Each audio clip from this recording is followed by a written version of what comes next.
Let me ask you, you've been pretty close with Donald Trump. Your private texts about him around the 2020 election were made public. In one of them, you said you passionately hate Trump. When that came out, you said that you actually know you love him. So how do you explain the difference? My texts reflect a lot of things, including how I feel at the moment that I sent them. That specific text I happen to know, since I had to go through it forensically during my deposition in a case I was not named in, that I had nothing to do with whatsoever.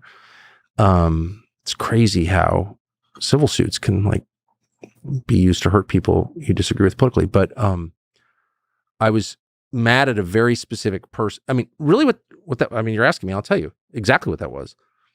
It was the second the election ended and they stopped the vote counting on election night. I was like, well, and it's all now mail-in ballots, electronic voting machines. I was like, that's a rigged election. I thought that then, I think it now. Well, now it's obvious that it was. But at the time I was like, I feel like that was crazy what just happened. But I don't want to go on TV and say that's a rigged election because I don't have any evidence it was a rigged election. You can't do that. It's irresponsible and it's wrong. So I was like, the Trump campaign was making all these claims about, this or that fraud. So I was trying my best to substantiate them, to follow up on it. Everyone else was like, shut up, Trump, you lost, go away. We're going to indict you. But I felt like my job was to be like, no, he's president. He's claiming the election just got stolen and he's making these claims. Let's see if we can. Well, the people around him were so incompetent. It was just absolutely crazy. And I called a couple of times. I finally gave up, but I'd call and be like, all right, you guys claim that these inconsistencies and this, whatever this happened, give me evidence and I'll put it on TV. It's my job to bring stuff that is not going to be aired anywhere else to the public.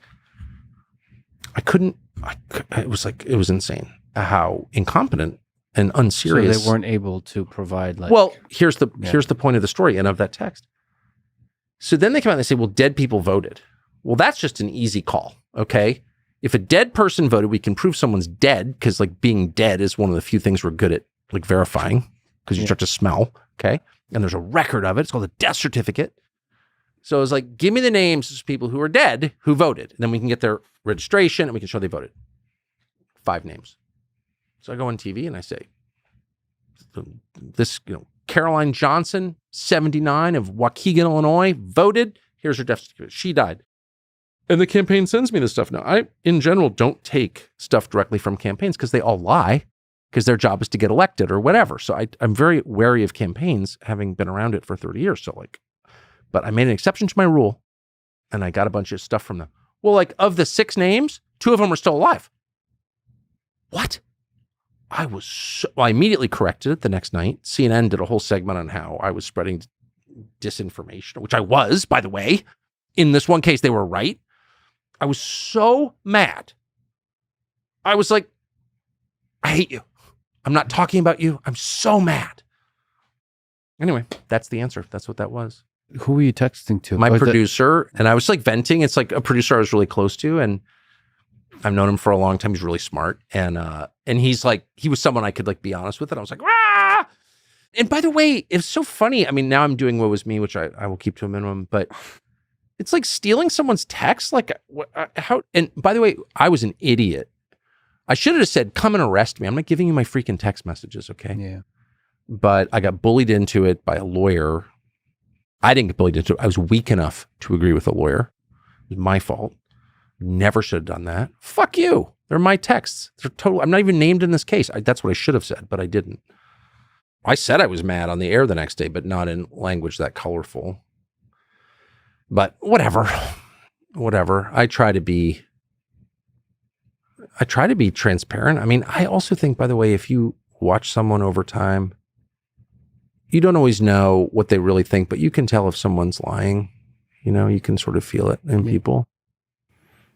And I have lied. I'm sure I'll lie again. I don't want to lie. I don't think I'm a liar. I try not to be a liar. I don't want to be a liar. I think it's really important not to be a liar. You said nice things about me earlier. I'm starting to question. I have questions. I have a lot of questions, Tucker. I hate Lex Friedman. Yeah. I'm going to have to see your texts after this. My texts are so uninteresting now. It's crazy how uninteresting they are. Emojis and GIFs. Yeah, lots of dog pictures. Nice. You said some degree the election was rigged. Was it stolen? Totally ridiculous. It was 100% stolen. Are you like joking? It was rigged to that large of a degree? They completely change the way people vote right before the election on the basis of COVID, which had nothing to do with So in that way, it was rigged, meaning 100%. like And then manipulated. Then you censor the information people are allowed to get. Anyone who complains about COVID, which is like, by the way, it might have hurt Trump. But I mean, it's like, whatever. I mean, you could play it many different ways. You can't have censorship in a democracy by definition. Here's how it works. The people rule. They vote for representatives to carry their agenda to the capital city and get it enacted. That's how they're in charge. And then every few years, they get to reassess the performance of those people in an election. In order to do that, they need access, unfettered access to information. And no one, particularly not people who are already in power, is allowed to tell them what information they can have. They have to have all information that they want. Whether the people in charge want it or don't want it or think it's true or think it's false, doesn't matter. And the second you don't have that, you don't have a democracy. It's not a free election, period. And that's very clear in other countries, I guess, but it's not clear here. So, but I would say it's this election that, I mean, it took me a while to come to this, but it's this election that's the referendum on democracy. Biden is senile. He's literally senile. He can't talk. He can't walk. The whole world knows that. Leave our borders. People are, everybody in the world knows it. A senile man is not going to get elected in the most powerful country in the world unless there's fraud. Period. Like, who would vote for a senile man? He literally can't talk. And nobody I've ever met thinks he's running the U.S. government because he's not. And so I think the world is looking on at this coming election and saying, and a lot of the world hates Trump. Okay, it's not an endorsement of Trump, but it's just true. If Joe Biden gets reelected, democracy is a freaking joke. It's just true. I think half the country doesn't think he's senile, just thinks. Do you really think that? Speaking. They don't think he's senile? Yeah, I think he just has difficulty speaking. It's like why do they think he has gradual degradation, just getting old. So cognitive ability is degrading. What's the difference between degraded cognitive ability and senility? Well, senility has a threshold. It's beyond the threshold to where he could be a functioning leader. Okay, that may be a term of art that I don't fully understand, and maybe there's like an IQ threshold or something. But I'm happy to go with degraded cognitive ability. Sure, but that's an age thing. But he's the leader of the United States with the world's second largest nuclear arsenal. I'm with you. I'm a sucker for great speeches and for speaking abilities of leaders. And Biden, with 2 wars going on and potentially more, the importance of a leader to speak eloquently, both privately in a room with other leaders and publicly, is really important. I agree with you that rhetorical ability really matters, convincing people that your program is right, telling them what we're for, national identity, national unity, all come from words. I agree with all of that. But at this stage, even someone who grunted at the microphone would be more reassuring than a guy who clearly doesn't know where he is. And I think everyone knows that. And like, I can't imagine there's an honest person in Washington which is going to vote for Biden by 90%, obviously, because they're all dependent on the federal government for their income. But is there any person who could say, like, out of 350 million Americans, like, that's the most qualified to lead, or even in the top 80%? Like, what? That's so embarrassing that guy is our president. And with wars going on, it's scary. But it's complicated to understand why those are the choices we have. Well, I agree. Well, it's a failure of the system. Clearly, it's not working. If you've got one guy over 80, the other guy almost at 80, like, people that age should not be running anything. So why you have on the Democratic side, you have Dean Phillips, you have RK Jr. until recently, I guess he's independent. And then you have Vivek, who are all younger people. Yeah. Why did they not connect to a degree to where it's such an interesting, I mean, I think it's a really interesting question. There are a million different answers. And of course, I don't fully understand it, even though I feel like I've watched it pretty carefully. But I would say the bottom line is there's so much money vested in the federal apparatus, in the parties, in the government.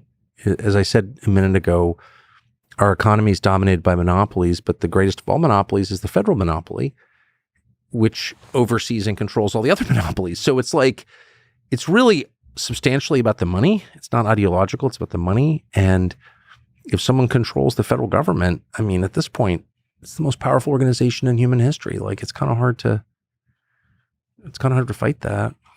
And in the case of Trump, I know the answer there. They raided Mar-a-Lago. They indicted him on bullshit charges. Like, and I felt that in myself too. Even I was like, come on.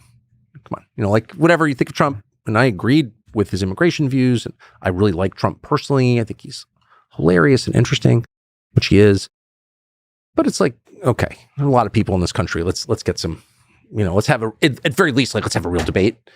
The second, messed up your camera, sir. Sorry, I'm getting excited. But the second they raided Mar-a-Lago on a documents charge, as someone from DC, I was like, I know a lot about classification and all that stuff and been around it a lot. That's so absurd that I was like, now it's not about Trump. It's about our system continuing. Like, if you can take out a presidential candidate on a fake charge, use the justice system to take the guy out of the race, then we don't have a representative democracy anymore. And I think a lot of Republican voters felt that way. If they hadn't indicted him, I'm not sure he would be the nominee. I really don't think he would be. So now a vote for Trump is a kind of fuck you to the system. Or an expression of your desire to keep the system that we had, which is one where voters get to decide. Prosecutors don't get to decide. Look, they told us for 4 years that Trump was like a super criminal or something.